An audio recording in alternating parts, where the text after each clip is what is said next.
Meanwhile, the midterm elections are around the corner, 18 days from right now. And the central question remaining isn't just who will win Congress, whether the Democratic Party will remain a legitimate political organization or become something else entirely. Elements of the Democratic coalition are becoming radical. Some are threatening violence, some are advocating violence. Others are taking the next step and engaging in violence. Even the party's leaders, those with the deepest ties to the establishment and the most to lose, are suddenly saying things that would have been unimaginable just a year ago. Here, for example, is Nancy Pelosi.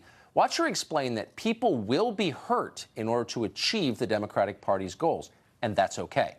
Watch. We have to have total clarity about what we do when it comes to everything. A woman's right to choose, whether it's about immigration, whether it's about gun safety, whether it's about climate. We didn't even talk about climate. And if there's some collateral damage for some others who do not share our view, well, so be it. Collateral damage. She's talking about you. Your collateral damage in Pelosi's remarkably direct calculation. Thanks for telling us. You're one of those people in the way. You're an inconvenience who will be crushed beneath the wheels of progress when it comes right down to it. You're one of those infamous eggs that must be broken to make the world's greatest omelet. Just today, by the way, a New York man called Ronald DeRisi was charged for threatening Senators Chuck Grassley and Susan Collins with death. Why? Because they dared to support the Brett Kavanaugh nomination. They were in the way. So did the woman in this video. She was in the way, too. She made the mistake of wearing an NYPD hat in the presence of a leftist. Watch what happened when she did. Why are you trying to block me? I'm trying to walk here. I obey traffic signals. You're a snarky little idiot. Shut the up. Try something. I'm not going to punch you. I'm not like your husband. I'm not going to punch you. I'm not worried. I'm not like your boyfriend or your cop boyfriend who's going to knock you out, so don't worry. My husband died in 9/11. Good for him. Good. Good. Those NYPD were a bunch of sodomizing immigrants with their bully sticks. So yeah, your husband probably should rot in the grave. I'm glad your husband died in 9/11, says a representative of the youth wing of the Democratic Party. Ann Coulter has been watching moments like these for the past 3 years and writing about them. Her new book is called Resistance is Futile: How the Trump-Hating Left Lost Its Collective Mind, and she joins us tonight in studio. Ann, it's great to see you. Thank you. Good to be here. So what does the Democratic Party look like 19 days from now? How do they put this all back together? They've showed us who they are. What are they when the smoke clears? I wouldn't judge how they do this fall by assume that these comments are beloved by the people. I mean, I think people have to remember a blue wave is the historic norm right now. It's very possible they'll take control of the House. Luckily, and I think a lot because of some of the things you just showed, and of course the reaction to Justice Kavanaugh, it doesn't look like they're going to take the U.S. Senate, but they ought to be having a huge blue wave, and they probably won't have it because they're insane. They've gone mad. But the people who run the party, who are vested in it, I mean, the people who hold office or who, whose livelihoods depends on the Democratic Party, I mean, they must be getting nervous because they can't control their base. No, they do this all the time. I mean, they did it after Ferguson. In order to help the Democrats win an election, they are willing to gin up race hatred, as they did after what happened in Ferguson. They're willing, at this point, after Kavanaugh and continuing until the election, to gin up mentally ill women. And they can't control them. I mean, once they've done it, they just walk away. And you have, I mean, you've seen the statistics on the Ferguson effect written about by Heather McDonald, among others, that the rate of blacks being murdered went up astronomically after Ferguson, and particularly in cities where there was an alleged police racist shooting. Incidentally, I've noticed that police suddenly stopped engaging in racist attacks on black people once they started wearing body cameras. You notice how they just sort of went away? I did notice the that. ACLU is actually suing some cities to make them stop wearing body cameras because they keep getting caught making false allegations of a racist cop, as a Princeton woman did. A Princeton professor made a false allegation of a cop racist stop, and there was a body camera. Utter complete lie. Does the Democratic Party ever become the Democratic Party of 2012 or 1998, or kind of a party concerned with, economics and something other than identity politics? It doesn't look like it. There was an interesting article. You won't hear these words come out of my mouth very often. In the New York Times this week by Thomas Edsall, breaking down all of these polls and how the Democratic Party has changed. And it is, I just noticed it looking at, or remembered it looking at Nancy Pelosi.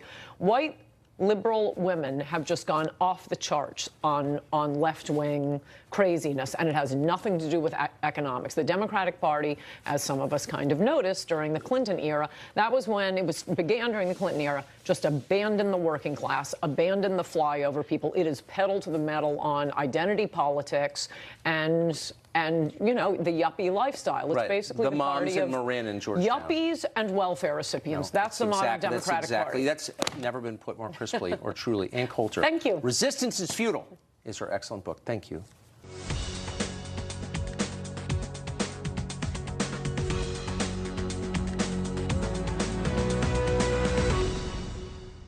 You're in a documentary that I found last week, and I really was fascinated by what you brought to the documentary. The documentary is called The Creepy Line. It's not out yet, but it's coming out soon, thecreepyline.com. And you're a guy who was a Hillary supporter, and you decided to see if Google was being fair with their news. Is that correct? During the last with their search results. And what did you find?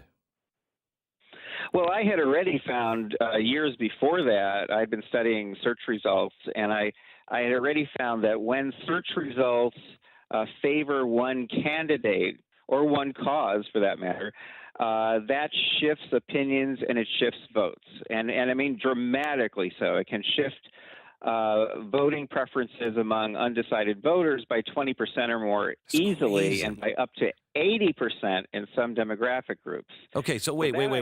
Found. Explain how that works. Sure. Well, we're bombarded, as you know, by all kinds of information, all kinds of media sources.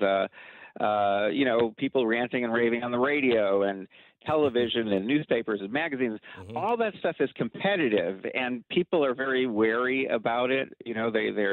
Their bias detectors are kind of always working. Even when they listen to their favorite commentator, they're still kind of, you see the human hand, and everyone knows humans are kind of all right. And it's helpful when people are of course. But when people are using, it turns out, my research shows, other research shows, when people are using something like a Google search engine, they turn off the bias detectors. They automatically become very trusting because they think this is an algorithm, not that they know what an algorithm is, but this is an algorithm and I can trust it because it's objective and impartial. So that when Google answers your question about anything, what tends to happen is that people trust what's higher up in the list. They think that the algorithm has very carefully and objectively selected it, and it must be true.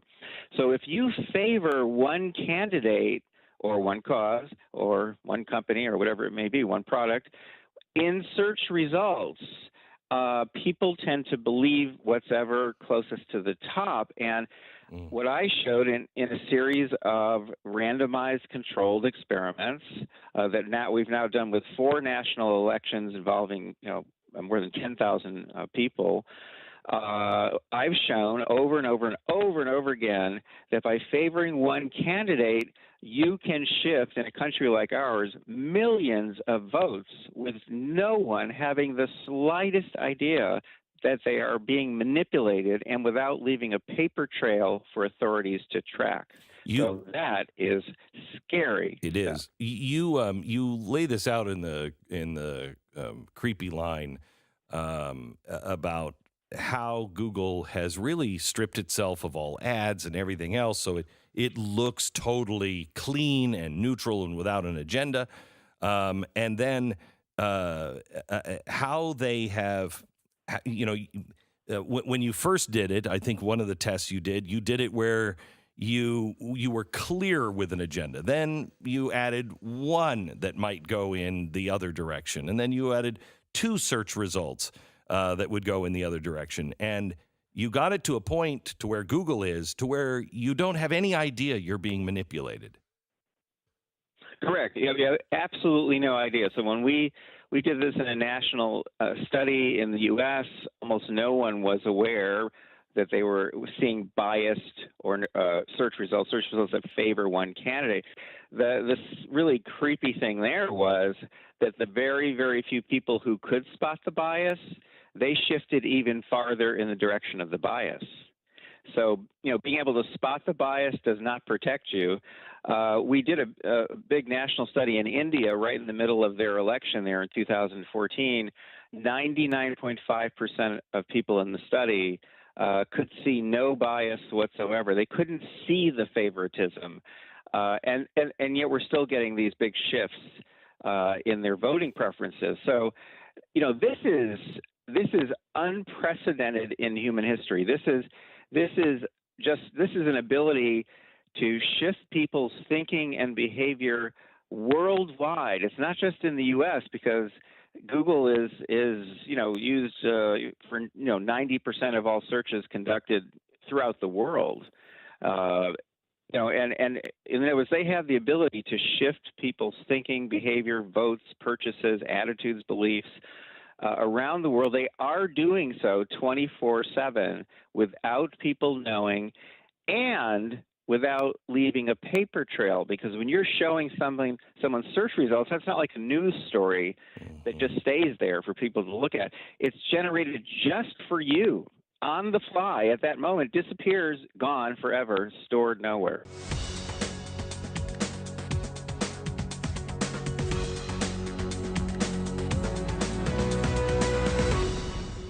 In colleges in the United States, I'll give you another one today that you might find of interest.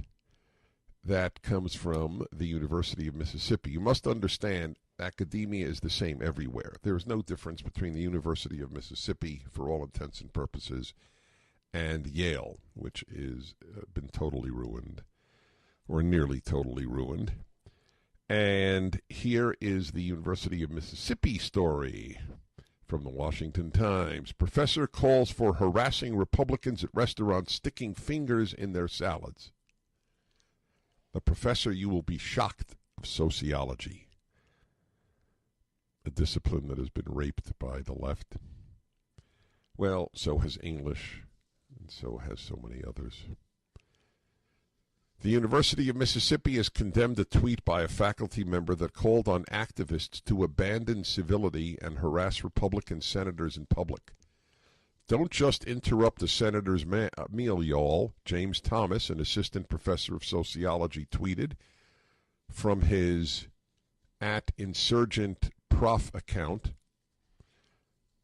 on October 6th, the day Justice Brett Kavanaugh was sworn into the Supreme Court. Put your whole damn fingers in their salads, he wrote. Take their apps and distribute them to the other diners. Bring boxes and take their food home with you on the way out. They don't deserve your civility. Oh. Without specifically naming Mr. Thomas, Ole Miss Chancellor Jeffrey Vitter issued a statement Sunday condemning, quote, a recent social media post by a University of Mississippi faculty member. A recent social media post by a UM faculty member did not reflect the values articulated by the university. I mean, this tepid response without even naming the guy. It did not reflect the values articulated by the university. That is quite something. Such as respect for the dignity of each individual and civility and fairness. While I passionately support free speech, I condemn statements that encourage acts of aggression. I urge all members of the Ole Miss community to demonstrate civility and respect for others and to honor the ideal of diversity of thought that is a foundational element of the academy. U.S. Senate candidate and Mississippi State Senator Chris McDaniel called for disciplinary action against Mr. Thomas for the, quote, disgusting tweet. Another threat from another low-life liberal. Except they should use a leftist, but it's good. At least the McDaniel did this. Very few Republicans will go so far as to call the left lowlife. This time it's from an Ole Miss professor, McDaniel said in a Facebook post. Meanwhile, Mr. Thomas has remained unapologetic for the still active post, doubling down on his incivility argument and reposting fan mail from angry MAGA trolls. Make America Great Again trolls. Welcome to America 2018 and its universities. I'm Dennis Prager, 1-8-PRAGER-776. Okay, everybody, Dennis Prager here. All right. There's a new case now that is analogous to the cake case that went to the Supreme Court, you know, about the man. We had him on the show. And he had always served everyone, gay, straight, or in between, but would not bake a cake for a same-sex wedding or ceremony. Baking for an event is not the same as baking for a person. The Supreme Court ruled that 7-2. The people in charge of that, the attorneys who make that possible, are at ADF, Alliance Defending Freedom. We are doing a fundraiser for them. I allow very, very few people to do fundraising on this program. So I have to really, really, really believe in them to do that. Their banner is up at DennisPrager.com. I have Kristen Wagner, Waggoner, Senior Vice President for ADF. And there's a new case in Washington State. And the woman in this case, not a man, Baronelle Stutzman, who also bakes cakes and sells to anybody, is on the line. So I have both of you, Baronelle, whose case is being taken up by ADF, and Kristen Wagner. Both of you, welcome to the Dennis Prager Show. Oh, it's floral arrangements, not a cake, right? I'm sorry. Floral arrangements, not a cake. I'm sorry. Correct, Baronelle? Yes, sir. All right, that was my mistake. Forgive me. It's hard to keep up. No, the tragedy is it really is hard for the layperson, which I am in this case, to keep up with the attempts to undermine religious freedom. But anyway, let's get a review on this from either of you about this case in Washington State. Well, Dennis, the case started actually in 2012 when Washington... By the way, is this Kristen? Is this Kristen speaking? Yes, it is. Okay. Yes. The case started in 2012 in Washington State when Washington redefined marriage. Baronelle served her customer, Rob Ingersoll, for nearly 10 years, designing over 36 different arrangements for him, most of them custom arrangements. They were friends. He knew she was religious, and she knew he was gay, and it made no difference to their relationship. But when he asked her to design custom arrangements to celebrate his wedding, she had to politely decline that request. Without a complaint from the customer, the Attorney General of the state of Washington sued Baronelle in her personal capacity as well as her business. That case went up to the Washington Supreme Court, where we lost.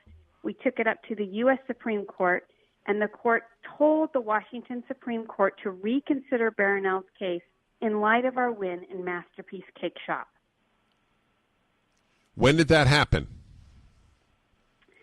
The Supreme Court vacated the Washington decision in June, and now our opening brief before the Washington Supreme Court is due in a few weeks. So how did the Attorney General know about this if the client never complained? Well, the partner of Rob posted something on Facebook that said Baronelle had every right to go ahead and decline the custom arrangements, but he wanted his friends to know. And the Attorney General picked that reports up off of social media and filed this case. Then the ACLU got in touch with the same-sex couple, and they decided to pile on a second lawsuit. So Baronelle stands to potentially lose all she owns, her retirement, her savings, her home, even though she served this customer for nearly a decade and declined one event. Okay, we're going to continue. Folks, If this doesn't get you right now to just go to my website and contribute to ADF, I don't know what will. I am. I did. I will again. But the case is astonishing. We will continue. This is the Dennis Prager Show. My friends, I'm Dennis Prager, and I have on the line with me two remarkable people. Kristen Wagner, who's Senior Vice President at Alliance Defense Fund. They're the people who take up these cases of religious freedom, go to the Supreme Court. I have here Alliance Defense Fund. It's interesting. So it's Alliance Defending Freedom. What is the official? Yeah, okay. I don't know why I got that. All right, somebody wrote it in wrong. It doesn't matter. It's still ADF. That's what matters. And they defend freedom. This case, and I try to understand. Yes, let me just renew the acquaintance of my listeners. Baronelle Stutzman runs a flower shop in Washington State. She had been serving this gay man for 10 years, and then when he asked that she do the floral arrangements for a same-sex wedding, that's when she declined. By the way, for the record, I would do the exact same thing as she. I would absolutely serve anybody, but I can't be part of something that my religion says to me I can't be part of. That's all. I could even love the people involved. It's an amazing thing that it is considered radical today if you think that marriage should be defined as a man and a woman without wanting to hurt anybody, period. That's considered radical. That is how effective the left has been linguistically. Anyway, so it went to the Washington Supreme Court, and needless to say, they ruled against Baronelle Stutzman. And the ACLU, which has almost unlimited funds, has also joined the fight. She stands to lose everything, and they are defending her. They already won such a case in the Supreme Court. So now let's review where it's at now, ladies, if we may. So the Supreme Court said to the Washington Supreme Court, the U.S. Supreme Court said, you have to review the case. Now, since I'm not a lawyer, what does that mean? Why won't the Supreme Court of Washington just say, okay, we'll review it, and then come back with the same verdict? Well, Dennis, they may very well do so, given the political ramifications and what their bench is.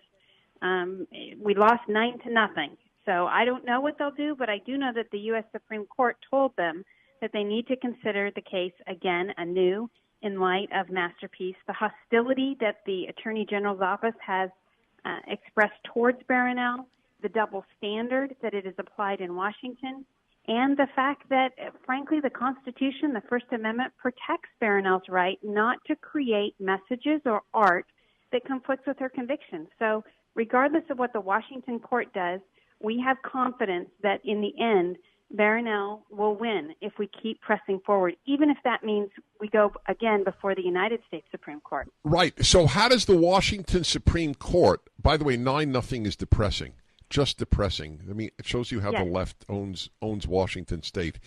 But I don't understand legally if this is, do they even pretend that this is different from the Colorado case? Well, certainly the state is suggesting that it is different. How so? How so? They're suggesting that the Masterpiece decision was based on Colorado's hostility and that there has been no similar hostility expressed towards Baronelle. But that simply isn't true. And it's objectively not true. And the way they've treated her compared to how they've treated others, the unprecedented way that they've pursued her using laws in ways they've never used them before just so they can go after Baronelle. Baronelle, have you received support from your community? Are people patronizing you more? Or what's happening in your life? We've been very, very blessed. We do have a conservative side of the mountains over here, so people have been very supportive. We've gotten our share of hate mails and death threats, but mostly people have just been very generous and very supportive. I just want you to know that if you lose, and you are rendered insolvent financially if you do a GoFundMe page. I promise to publicize it. I don't want you hurt. Well, I really appreciate that, and I'll let Kristen take that. Well, Dennis, Kristen? you'll get a kick out of the fact that at one time after the Washington Supreme Court decision came out, someone did set up a GoFundMe page for Baronel, and GoFundMe kicked Baronel off of it after it took its 8% fee. So, the kind of conservative bias and really harassment and intense vindictiveness of the left doesn't just happen in the Washington court.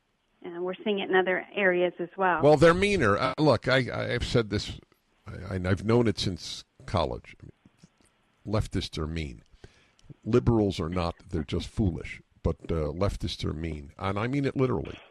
It is a mean-spirited, angry, unhappy, bitter group, and they hate happy people. They hate religious people. And this example. I'm just furious, folks. I want to make it clear that if you get furious but you don't help, then the fury is misplaced. The ADF gives people like Baronel free lawyers, but somebody's got to pay these lawyers, and that's us. So it's tax deductible. Any contribution to the alliance. Defending freedom, and it's doubled. Whatever you give now is actually doubled. Here's a number, 800-469-9656. Okay, we're taking a break now. It's a perfect time to call, 800-469-9656, or just go to my website and click on the banner. Listen, I want to thank you both, and I will definitely stay in touch with you to find out what is happening in your case. And Baronel, please know how many Americans, in my case, I'm Jewish, I'm not Christian, and I pray for you as much as any Christian. Thank you so much. You're very welcome. Thank you both. Thank you. The Dennis Prager Show, live from the Relief Factor Pain-Free Studio.